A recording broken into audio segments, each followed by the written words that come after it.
Hi friends, எல்லாருக்கும் வணக்கம். நான் உங்கள் ஸ்ரீகுட்டி. இன்றைக்கி சிக்கன் பிரியாணி எப்படி பண்ணலான்னு பார்க்கலாம்.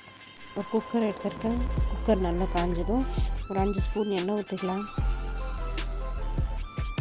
நான் கோல்டு வின்னர் தான் எடுத்துருக்கேன். நெய் இருந்தாலும் நெய் சேர்த்துக்கலாம். நெய் இருந்தால் இன்னும் நல்லா டேஸ்ட்டாக நல்லா வாசனையாக இருக்கும். நான் கோல்டு வின்னர் தான் எடுத்துருக்கேன். 5 ஸ்பூன் அளவுக்கு ஊற்றிருக்கேன். இப்போது ஒரு கிராம்பு, ஏலக்காய், பட்டை, அன்னாச்சிப்பூ, 3 பிரிஞ்சி இலை இதெல்லாம் சேர்த்து, ஏலக்காய் இதெல்லாம் சேர்த்து நல்லா ஓரளவுக்கு வறுத்துக்கலாம். வாசனை வர அளவுக்கு வறுத்து எடுத்துக்கலாம். கலர் மாறி. இப்போ நான் ஒரு 5 வெங்காயம், பெரிய வெங்காயம் எடுத்துருக்கேன். நான் 1 கிலோ அரிசி 3/4 கிலோ சிக்கன் அளவு செய்கிறேன். இப்போ 5 பெரிய வெங்காயம் எடுத்து நீட்டாக கட் பண்ணி வச்சுருக்கேன். அதையும் சேர்த்துக்கலாம்.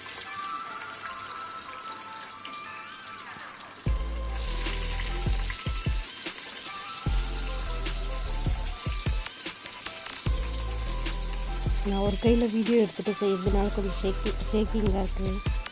ஒரு பச்சை மிளகா சேர்த்துக்கலாம். பச்சை மிளகா சேர்த்து நல்லா வதக்கி விட்டுருக்கோம். ஒரு 1/4 ஸ்பூன் அளவுக்கு மஞ்சள்தூள் அதையும் சேர்த்து நல்லா வதக்கி விட்டுக்கலாம். இந்த பிரியாணிக்கு நல்லா வெங்காயம் பொன்னிறமாக வதங்கிறது தான் டேஸ்ட்டு கொடுக்கும். இப்போ ஒரு 1/2 ஸ்பூன் அளவுக்கு உப்பு சேர்த்து வதக்கிக்கலாம். அப்போ தான் வெங்காயம் நல்லா வதங்கும். நல்லா வதக்கி கொடுங்க.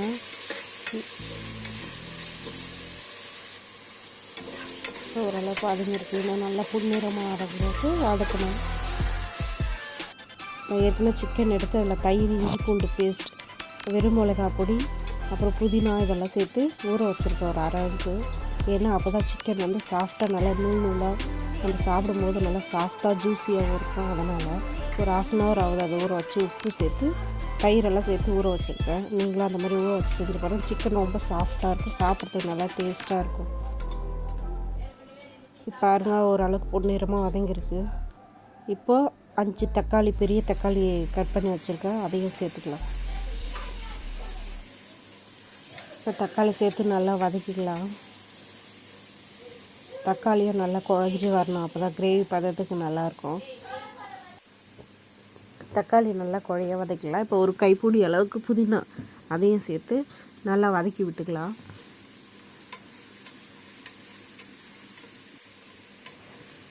நல்லா வதக்கி விடுங்க. நல்லா ஒரு கிரேவி பதத்துக்கு இருந்தால் தான் பிரியாணி சாப்பிட்றதுக்கு நல்லாயிருக்கும். இல்லைன்னா சாப்பிடும்போது அப்படியே தக்காளி வெங்காயம் முழுசாக இருக்க மாதிரி இருக்கும். நல்லா வதக்கி விடுங்க. இப்போ இன்னும் 1/2 ஸ்பூன் உப்பு போட்டுக்கலாம். நல்லா வதங்கி வரும். உப்பு போட்டு நல்லா கிளறி விடுங்க. நல்லா வதங்கட்டும். இன்னும் அந்த தக்காளியெல்லாம் நல்லா குழஞ்சி வரணும். அந்த அளவுக்கு நல்லா வதக்கி விட்டுக்கலாம். இப்போது ஒரு 2 டேபிள் ஸ்பூன் அளவுக்கு இஞ்சி பூண்டு பேஸ்ட். இந்த பிரியாணி வாசனை தூக்கி கொடுக்குறதே இந்த இஞ்சி பூண்டு பேஸ்ட்டு தான். 2 ஸ்பூன் அளவுக்கு தாராளமாக சேர்த்துங்க. அது நல்லா பச்சை வாசனை போகணும். அந்த அளவுக்கு நல்லா வதக்குங்க. நல்லா வதக்கி விடுங்க. அது அடி பிடிச்சிரும். அப்படியே இஞ்சி பூண்டு பேஸ்ட் ஒட்டிக்கும். நல்லா அதெல்லாம் கிளறி விட்டு நல்லா இது பண்ணிங்க. இப்போது ஒரு 2 ஸ்பூன் அளவுக்கு தயிர் ஊற்றிருக்கேன். நான் ஆல்ரெடி சிக்கனில் 1 ஸ்பூன் அளவுக்கு தயிர் ஊற்றி அதை நல்லா ஊற வச்சுருக்கேன். தயிர், இஞ்சி பூண்டு பேஸ்ட்லாம். இப்போ அதனால் 2 ஸ்பூன் மட்டும் சேர்த்துக்கிறேன். லெமன் ஊற்றலை, தயிர் மட்டுமே ஊற்றிருக்கேன். அதை ஊற்றி நல்லா கிளறி விடுங்க. இப்போது ஆச்சி பிரியாணி மசாலா தான் எடுத்துருக்கேன். நான் 1 கிலோ அரிசின்றதுனால நான் 50 கிராம் இந்த சின்ன பாக்கெட் ஃபுல்லாக சேர்த்துக்கிறேன். சேர்த்து நல்லா கிளறி விட்டுருக்கேன். அடி பிடிக்குது பாருங்கள். இஞ்சி பூண்டு பேஸ்ட்டு போட்டோன்னா அடி பிடிக்கும். நல்லா கைவிடாமல் கிளறி விடுங்க. இப்போ நான் வெறும் மிளகா பொடி ஒரு 1/2 ஸ்பூன் அளவுக்கு சேர்த்துக்கிறேன். அதையும் சேர்த்து நல்லா கிளறி விட்டுக்கலாம்.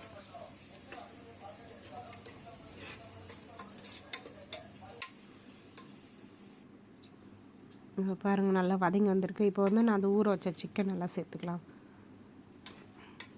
நான் இதை 1/2 ஹவர் கிட்ட ஊற வச்சேன். அதையும் சேர்த்து நல்லா வதக்கிக்கலாம். சிம்முலேயே நல்லா ஒரு 5 நிமிஷம் வேகட்டும். இந்த பாருங்கள், 5 நிமிஷம் வந்துச்சு. தண்ணி எண்ணெய்லாம் தண்ணியை பிரிஞ்சு வந்திருக்கு பாருங்கள். சிம்மில் இன்னும் வேகும் போது நல்லா சாஃப்டாக வரும், கறி சாப்பிட்றதுக்கு நல்லாயிருக்கும். இப்போ நான் இந்த கப்பில் வந்து 3 கப் அளவுக்கு அரிசி அளந்து போட்டிருக்கேன். அதே கப்பில் தண்ணி ஊற்றிக்கிறேன். 1 கப்புக்கு 2 கப் தண்ணி, ஒரு கப் அரிசிக்கு 2 கப் தண்ணி சேர்த்துக்கிறேன்.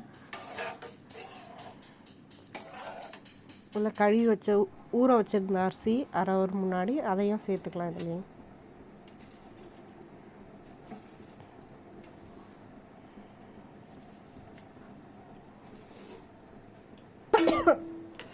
தண்ணி எல்லாம் சேர்த்தாச்சு. ஒரு வாட்டி உப்பு காரெல்லாம் கரெக்டாக இருக்கா செக் பண்ணிங்க.